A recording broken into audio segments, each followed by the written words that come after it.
Shalom. All praises goes to Yahweh Bahashem, Yahweh Shai Bahashem, Rakah Kwadash. Double honors goes into the apostles and elders of Great Millstone. And much love and peace and blessings goes out to all you hopeful elect brothers that are teaching the word of Yahweh Bahashem, Yahweh Shai, as well as you hopeful elect brothers and sisters that are coming back to your God, Yahweh Yahweh Shai, watching these videos and repenting. So this is going to be a video.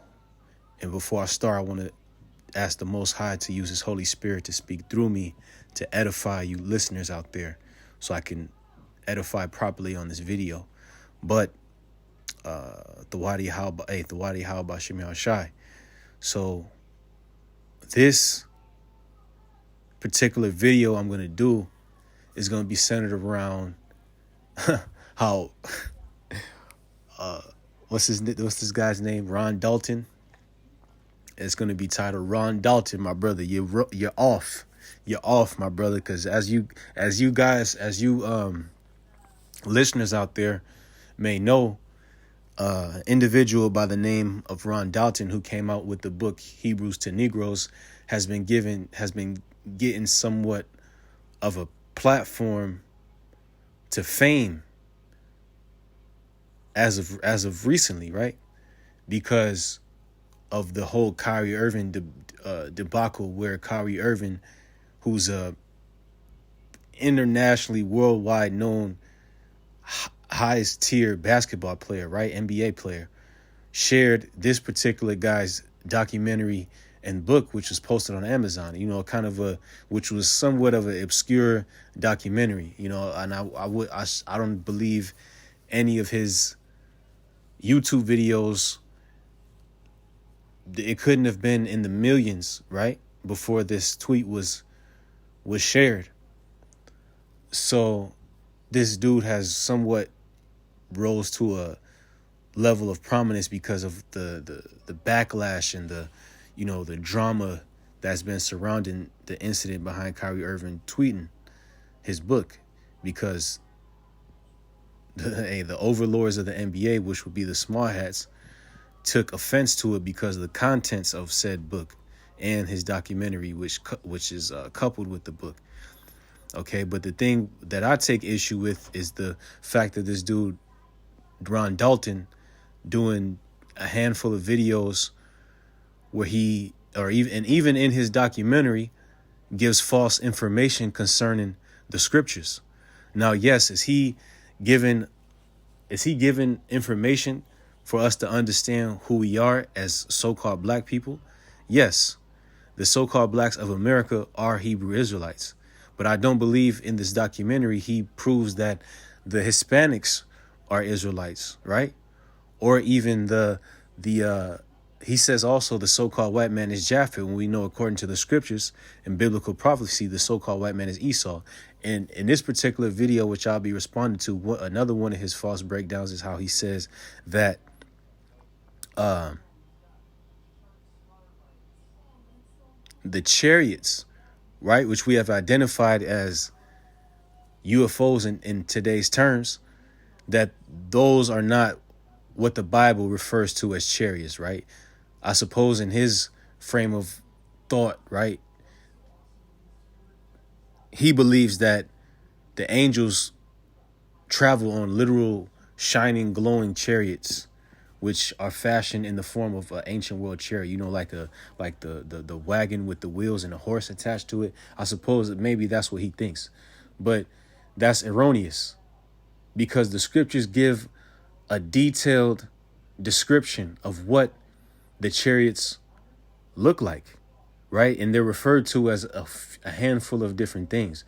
They're referred to in the scriptures as a flying roll, also as clouds, and also as chariots, also as horses and horsemen. But all of these different words are used to describe the same thing, which is what we see often today in these UFO videos, right? These disc-shaped mysterious vehicles, which a lot of people catch on film. Now, don't you think that a phenomenon such as that, if modern day people are, and this just stands to reason, if modern day people are capturing these things on film, that the ancient world prophets would have not known anything about it. Or maybe you might think that, this might be some type of modern technology where Esau, the so-called white man, or some type of government is coming up with these things. No, that's not true. These things, these objects, which people refer to today as UAPs and UFOs, are the vehicles of the holy angels, which they use to maneuver and travel through the earth. And these same UFOs are going to be the vehicles of our salvation when America is finally destroyed in the midst of World War III by nuclear destruction. The chariots, the very same thing which Ron Dalton denies, is going to be our ticket out of here. So that's what makes this conversation in this video and the fact of brothers doing videos and responses on this so important. Okay, because it's really about the truth's sake. The scriptures say those that worship the Most High must worship him in truth and in spirit. So if you're not given a proper edification within yourself, or what you're pushing out to the people is not in truth, then you're not worshiping the Most High properly, man. Okay? So we're here to correct that and go into it. So this is Psalm 104 in verse 3. It says matter of fact, let's read from verse 1. Bless the Lord, O my soul, O Lord, Yahweh, my God. Thou art very great, thou art clothed with honor and majesty, who covereth thyself with light as with a garment, who stretcheth out the heavens like a curtain, who laid the beams of his chambers in the waters, who maketh the clouds his chariot, who walketh upon the wings of the wind. See? Who maketh the clouds his chariots. So when it's in reference to clouds, it's referring to the vehicles of the angels, right? The cloud, it makes clouds his chariots. The reason being is because you have certain UFOs that can disguise themselves as clouds, right? Clouds are basically used as vehicles in this sense. So this is also associated with Yahweh B'Shem Yahushua using objects in the skies for his purpose of travel, for his angels. Because the Most High himself doesn't travel, but he sends his spirit through the angels to travel throughout the earth and to watch his people and to commit different acts, So let's go to Zechariah. So that's one description of the chariots, which equates them to be like clouds. Now, is that to say that only the literal clouds which you see may be in whatever particular shape, only those are vehicles of the angels? No, it just means in particular, UFOs that you may see, like those light spherical disc objects with lights on them, they can morph into clouds. Zechariah 5:1 says, and I turned and I lifted mine eyes and looked, and behold, a flying roll. And he said unto me, what seest thou? And I answered, I see a flying roll. The length thereof is 20 cubits, and the breadth thereof 10 cubits. So it's given the particular dimensions and physical description of what this vehicle looked like. It was reported as being what? It was described as being a flying roll, right? And the roll, if you look up this word for roll, it goes into the Hebrew word for scroll. Now, scroll is like an elongated object. So if you could imagine a scroll flying in the sky, this is what it would look like. And it said the length thereof is 20 cubits and the breadth thereof 10 cubits. So it's twice as much long, or twice as much wide as it is long. So this would be what? Like a disc shape. It's a disc shape, elongated disc shape, like many chairs that you see. Because look at this, UFOs. Look at this. That's the exact shape which Zechariah was describing. It's very wide from left to right, and it's shorter from top to bottom. And that's usually what you're going to see when you're looking at one of the chairs. It's that exact dimension. It's longer from left to right and short from top to bottom. Okay? The breadth of it. hold on, just like the scriptures say. Let's go back. The length 20 cubits and the breadth 10 cubits. So the length from left to right 20 and the breadth from top to bottom 10.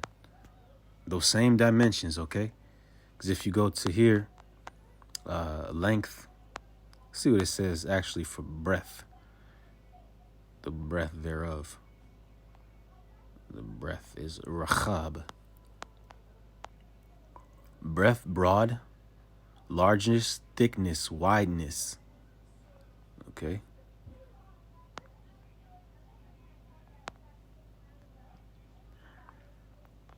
So actually, let's go. Let's go to the book of Ezekiel now to get this description of the chariots as well.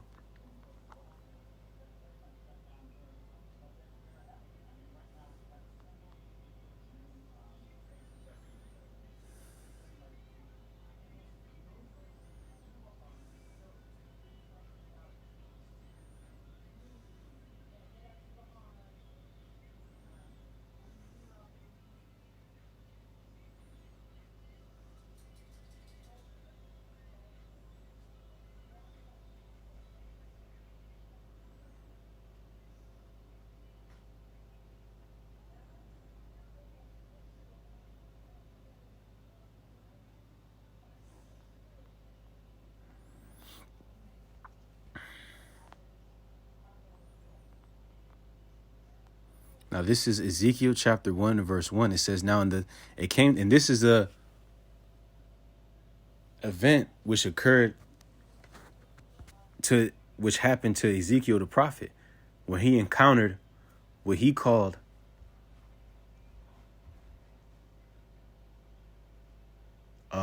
wheels within wheels. In other words, chariots, right? It was also described as a whirlwind.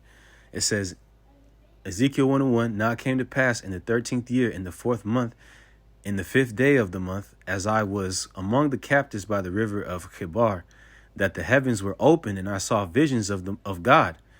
In the 5th day of the month, which was the 5th year of King Jehoiakim's captivity, the word of the Lord came expressly unto Ezekiel the priest, the son of Buzi, in the land of the Chaldeans by the river Chebar, and the hand of the Lord was there upon him. And it's spiritual too, because we're in the land of Babylon as it stands now, modern day Babylon, in our captivity.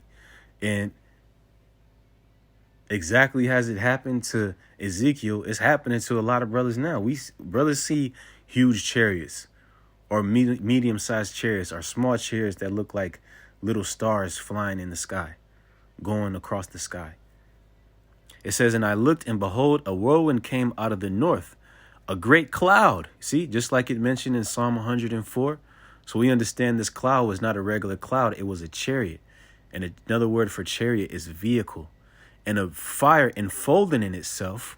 See, he's getting very descriptive on what the prophet was seeing. A fire enfolding in itself. And you can look up different videos of UFOs. And I believe there was one video I seen. It actually looked like that. It looked like a light folding within itself. It says, and the brightness was about it, so it had a glow. It had a glow. Many UFOs, if you just look up UFO, they all have lights about them. They have a brightness about them. They're not just dull looking objects.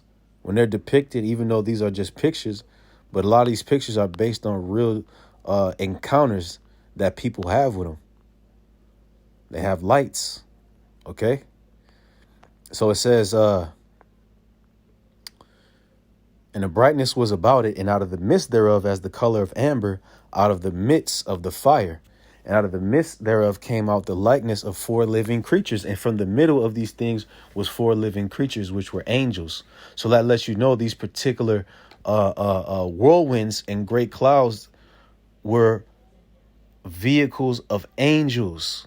So the angels don't just float around in the sky by themselves and fly with their wings, even though they can do that.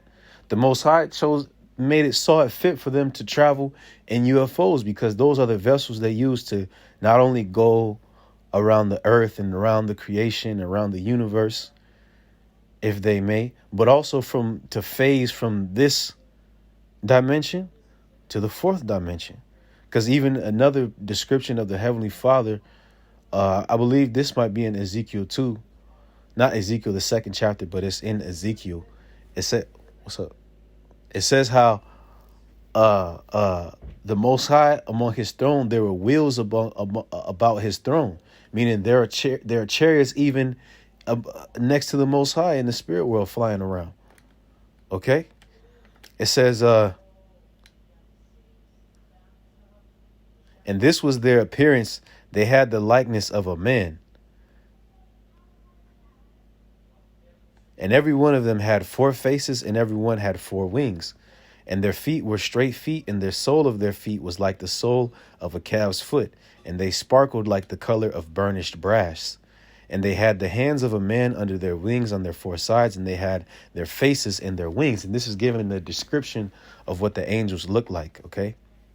So if you skip down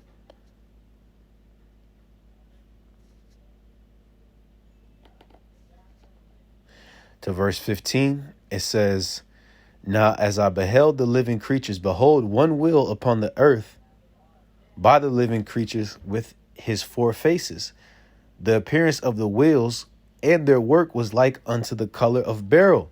So this wheel is given a description of a wheel object, just like what a chariots look like. They're not only have these particular dimensions where they're wide and skinny, but they're also they're like a wheel, even more descriptive of what they look like.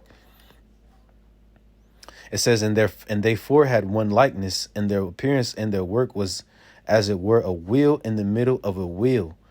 And when they went upon their 4 sides, and they turned not when they went. So they don't turn like a car turns, or like even the concept of how an ancient chariot would turn. Because if you had an ancient chariot maneuvering back then, you would have to see the horse shift its place in order for it to change direction, right? A horse would move to the left or to the right, and the chariot would follow like that. But these particular vehicles didn't move like that. They could just shift from direction to direction without even changing and turning about. That's how marvelous they were. And that's why Ezekiel added that in, because it was a debacle to him to even understand how it did that. Because even as a so-called human being, right, as a person, you have to turn your body about in order to go where you need to go. Otherwise, well, if you walk backwards and your face ain't facing backwards, you're going to bump into something. Or if you sidestepping and then your face is looking forward, then you don't look at what you're looking at. That's not an optimal way to travel. Your body has to be facing in the direction it wants to move 9 times out of 10. You know what I mean? So, it just shows you the power of the Most High. It says, as for their wings, they were so high that they were dreadful, and their wings were full of eyes round about them 4. And when the living creatures went, the wheels went by them. And when the living creatures were lifted up from the earth, the wheels were lifted up. See? Because that the spirit, the way the wheels, the UFOs, in other words, the chariots, they move in unison with the angels. Wherever the angels direct them, that's what they move with them. It says, whithersoever the spirit was to go, they went thither, and the wheels were lifted up over against them, for the spirit of the living creature was in the wheels. When those went, these went, and then those stood, these stood. And when those were lifted up from the earth, the wheels were lifted up over against them. So they were moving all about. It's not like some slow-paced movement, some steady thing throughout the sky. No, these chariots can phase and go slow and fast and all over the place. Even that dynamic, when you imagine it, what else could they be but UFOs? What they call UFOs today? Come on, man. So, pretty much the point was made. There are other scriptures you can get to go into the description of the Most High's chariots. But this pretty much hits the nail on the head. The Bible is very descriptive on what it's talking about when it mentions the vehicles the angels use to travel. And not only that, let's get this too. Because we're going to prove now, just with this precept, that Yahweh Hashem Yahweh Shai, when it's salvation time, these chariots are coming. This is why it's so significant. This is why the scriptures also mention, look up, for thy salvation draweth nigh. So it's important for our people to understand this in these days. Because chariot sightings, they just going to become more and more common. It says Isaiah 66 and verse 15, for behold, the Lord will come with fire, and with his chariots like a whirlwind, to render his anger with fury and his rebuke with flames of fire. You see that? For by fire and by his sword will the Lord Yahweh plead with all flesh, and the slain of the Lord shall be many. So these chariots, which Ezekiel particularly seen, the end time judgment will be that the Most High is going to come back with these and kill many people. When his indignation, his anger is poured out for all the evil deeds of the people of the earth. And not just that, they're going to be here for salvation. You know, that's why the scriptures go into in the book of Psalms, the secret place of the Most High, being hidden in his secret place. And the people enter into thy chambers, roughly paraphrasing, to enter into the chambers of the Lord, to be saved within these heavenly vehicles. You know, and that's what I like to call them in particular. I call them vehicles, and the vehicles of the angels are heavenly vehicles. Because that's really what all a chariot, when you understand a chariot, that's all it is. Okay? So hopefully this was edifying. You know, the chariots are the UFOs, and they are going to be instrumental in the salvation of the elect of Israel and the destruction of the enemies of our power. Okay? Shalom.